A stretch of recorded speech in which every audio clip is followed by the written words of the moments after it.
Welcome back to the Friar Talk podcast and YouTube channel, everyone. Today, we're going to be doing a preview for tomorrow's Mets-Padres wild card round playoff series. So I'm actually going to be going to hopefully all the games. I know I'm for sure going on Friday, but I'm super pumped. I'm really looking forward to this series. Hopefully Isaac gets to go to next week's series against the Dodgers. Fingers crossed on that one. But we want to get a little bit into the matchups in this series, where the Padres have an advantage, where the Mets have an advantage. And I think this is a really, really good series. I think if we're looking at all of the different wild card matchups, this has got to be the best, if not one of the best ones in the entire league. You look at what time the Padres are scheduled, and that's what it replicates as well, because they're typically the night games, at least that I saw so far in the schedule. But Isaac, when you're looking at this series, and also at the very end, we'll get into predictions as well for the series. But Isaac, when you're looking at the matchups of this series, where do you like the Padres and where do you like the Mets?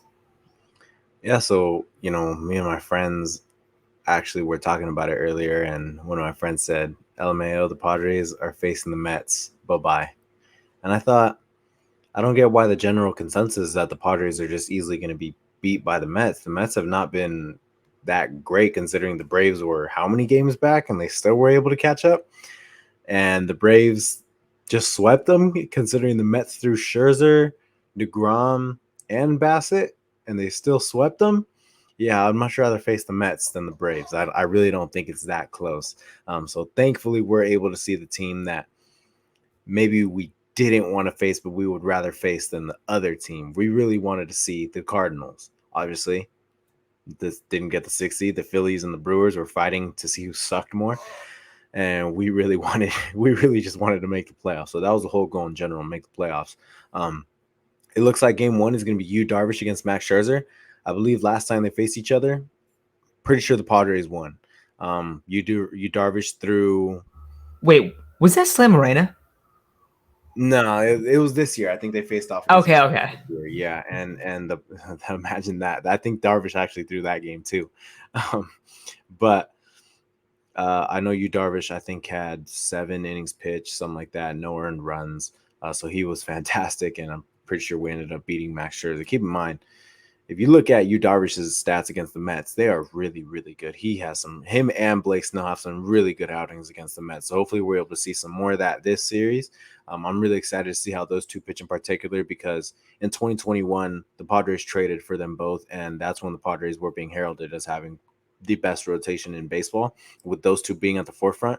Nonetheless, a year later, those two are at the forefront of our playoff rotation. So that's going to be really exciting to see how those two match up against two of the best pitchers in baseball. Matt and I were talking about it, and obviously the big news is that Jacob DeGrom might not pitch game one. He might not even pitch game two. Now, if the Padres win game one, you bet Jacob DeGrom is probably pitching game two. So we'll probably still see Blake Snell in that instance, and this is something we'll get into later, because we're debating on these pitching matchups.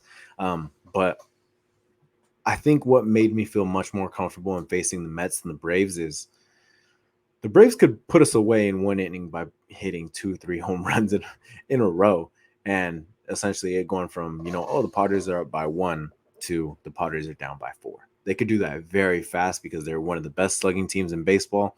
Even at hitting for average, they are very good at it. From top to bottom, have one of the best lineups, if not the best lineup in baseball. Very, very good from top to bottom. The Mets, not in the month of September, but throughout the whole season, have been sort of in our range in terms of slugging. Now, in the month of September, I believe they are second in OPS, so they've had a good September. I looked at their schedule. It didn't really seem too tough, so I would kind of expect it. Starling Marte, haven't heard any good updates on him lately in terms of his health. Nonetheless, praying he gets better. That's a very fun player to watch. But in terms of the Padres, it doesn't sound so bad. But hopefully he's fine in terms of the future. But they don't have Starling Marte. Obviously, it's still a deep lineup. You got Pete Alonso, you got Brandon Nimmo, you got Francisco Lindor. It's still a solid lineup. But in terms of how the Padres match up against this team compared to the other team, the Padres match up much better, because the Mets are right around their area in terms of slugging. The Mets are right around the area in terms of home runs, stuff like that. I think that's going to be where the games are won, is, who's going to hit that big shot. So I feel a lot more confident facing them. But in terms of the pitching matchups, I think they match up very nicely. And one of the big things that everyone kept talking about was you don't want to face the Mets because they have Jacob deGrom and Max Scherzer, especially in terms of the Padres fan base. But we got you Darvish and Blake Snell. I really don't care who, like, if they have Jacob deGrom and Max Scherzer. You Darvish and Blake Snell have been two of the best pitchers since the All-Star break. You Darvish was the best NL pitcher in September. He was NL pitcher of the month. Those two guys are going to match up very nicely. So I'm excited to see how it all goes. The lineup, yes, it might be scary because they already don't do very good against guys who throw high velocity. They really, I mean, we've seen the past 2 years. They don't really, outside of one game, they don't really do good against Max Scherzer. But playoff baseball, anything could happen. And I'm very excited to see how they fare in playoff baseball, postseason baseball. Yeah, so I like your kind of breakdown of the two matchups. I think, or the two sides matching up. I think it's pretty even. But if you look at the Mets, like overall offensive numbers, they're a little better than the Padres. Yeah. Like they are. If you look at it, because they are pretty deep. You've already brought up some of the guys, but like Botch or Batch, I forgot how you say it. The guy that was on the Pirates, he's had a pretty solid tenure on the Mets. Now he hasn't been there all year. I think Starling Marte, losing him is a huge blow. Like us and Chase wanted Marte bad in the offseason. I thought that was a great pickup by the Mets. So that's a big blow for them. But you still got Lindor. Like Nemo's had a good year. There's other guys too, Connor McNeil, Escobar. I mean, Escobar's not like these guys aren't great, but it's like they're still putting up. Some of them are putting up pretty decent years. So I think that probably in terms of like, honestly, in terms of hitting and pitching, because it's the starters, I think you give the Mets a slight advantage. But I don't think it's some like, oh, the Mets are way worse or they're way better than the Padres. I really don't think that's how it is. I think it's a pretty even how they're stacked up. The difference is that I feel like if you're gonna play the Mets, I would rather play them when DeGrom's going through a stretch like he is right now, instead of when it's like, oh, DeGrom the last 2 months has had a .5 ERA and he's striking out like 15 guys a game. Because DeGrom goes through those stretches and he's not going through one of those right now. So I would much rather face DeGrom now. I would probably never rather face DeGrom. But Isaac, the stuff you brought up about the Braves, I think that's very fair and I think that's very accurate. All of us would have rather face the Cardinals, but the Mets are probably your second best option there. But it's still gonna be a tough series. I think they match up really well. I think for the Padres, you got to hit a couple big time bombs. Yeah, that's same thing goes for the Mets. You're gonna get good starting pitching on both sides. I don't know the order yet. You brought up it's gonna be Darvish, Scherzer on Friday.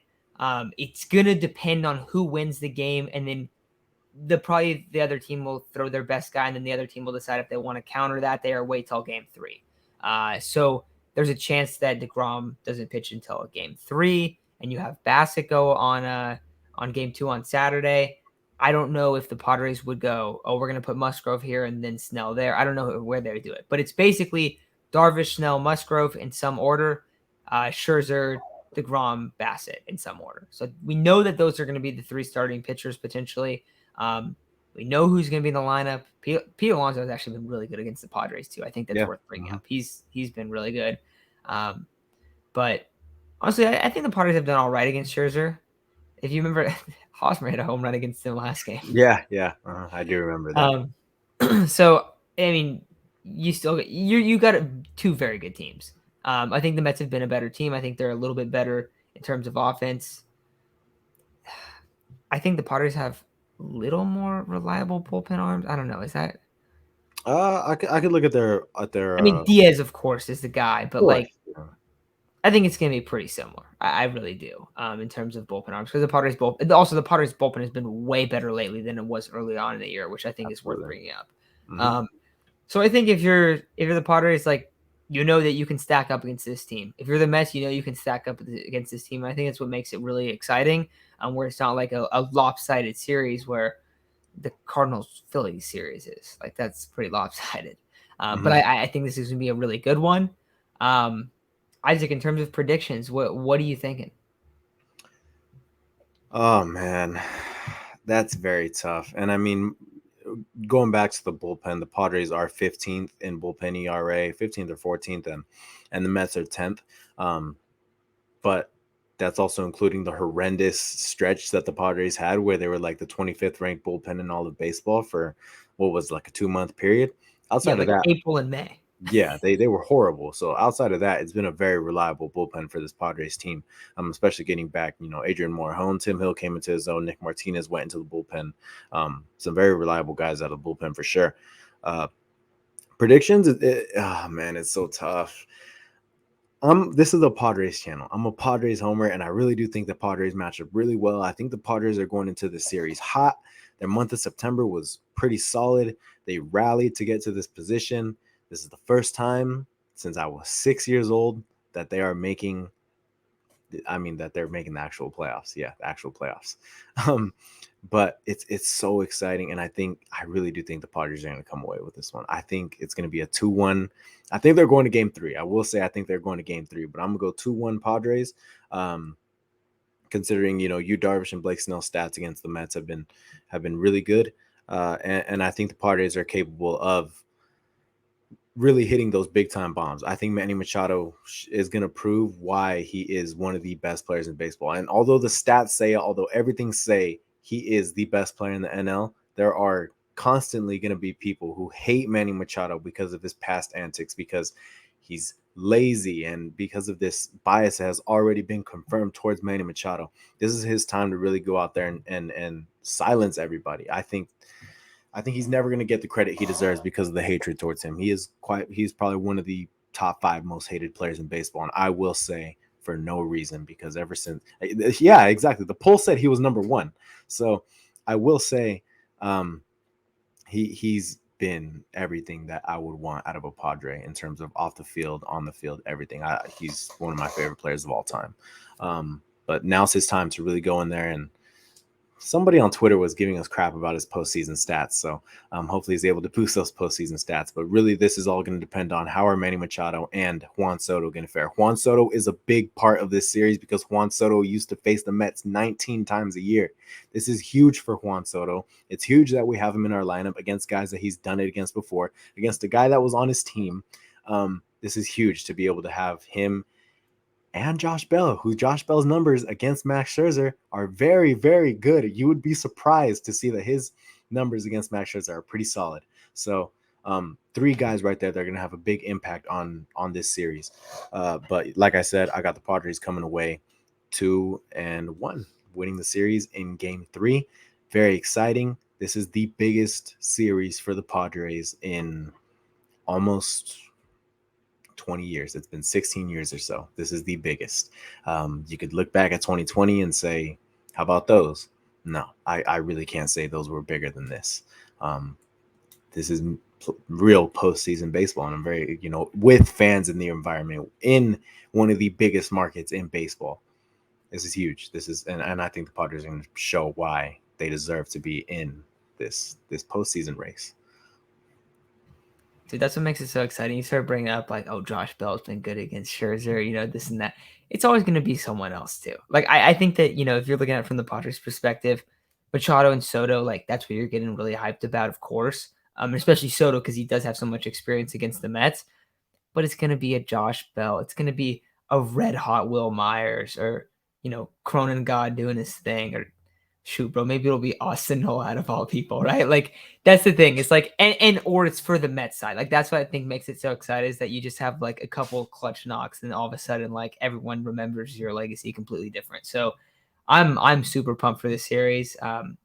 I believe that the Padres are going to be a perennial playoff team for years to come. I know that they sold the farm, but in case you guys didn't realize, their roster's super stacked for the next few years, and they're willing to break off pretty big checks. So I think the Padres are going to consistently be in the playoffs, and I'm looking forward to it. I feel like we got kind of the first taste in 2020, and then last year was just an absolute disaster. It was kind of like, oh, like this is what it's going to be like. And then this year was kind of like, okay, that's right. This is going to be a good team. And even with all these basically just, I don't know what to call it, like just massive stumbles throughout the season with injury, with Fernando Tatis, whatever it was, for the Padres to be in the spot, I think is super special. So predictions. I really wanted to pick the Padres 2-0 just because I keep seeing stuff on like Mets Twitter that it's like, we know we're getting clapped like after this Brave series. Padres are going to take us down, be us, combine 10 runs, and we're going to get like 3 hits or whatever it is. And a lot of negativity, which I was cracking up about because it's like, honestly, it's the same thing on Padres Twitter half the time. But I'm going to go 2-1 in the series as well. And I'm going to go 2-1 because I think if you're the Padres, let's say DeGrom pitches. Okay, how about this? Since DeGrom is not pitching game 1, it's going to either be 2-0 or 2-1. And the Padres are going to eliminate the Mets on the game that DeGrom pitches. And they're going to win that game 1-0. That is the most classic game you could ever have. Soto's going to hit a home run in the first inning. He's going to hit a solo shot in the top of the first. And the game is going to stay at 1-0 for the entirety of the game. That's what I'm calling right now. So either 2-0 or 2-1. That's how it's going to end. Because I've seen too many Mets box scores where it's like, wait, DeGrom struck out 14 guys in 8 innings and he got the loss? What? So I'm expecting something like that to happen. Also, I don't know. That's just that's my call for this one. But let us know your predictions. Isaac, you got someone else to add? If that happens, if what you say does happen to DeGrom, Mets fans, that will be DeGrom's last game in a Mets uniform. So you guys better hope he wins. But yeah, for whoever is still listening or whatever it is, enjoy this. The Padres haven't been in the postseason for a very long time, and hopefully they're able to give us a lot more postseason games this year than they have in the past. Hopefully we're able to see 2 or 3 series. The Padres road is one of the most difficult roads to the World Series in that I've ever even heard. I mean, you got to go through 100 wins against 100 win Mets, 100 win Dodgers, probably 100 win Braves, and if the Astros make it, the 100 win Astros. That is one of the toughest roads in all of baseball, and I'm super excited to see if they'll be able to do it. Dude, that would be absolutely insane. No, dude, I'm pumped too. I'm just excited to see some playoff baseball. So I think it's going to do it.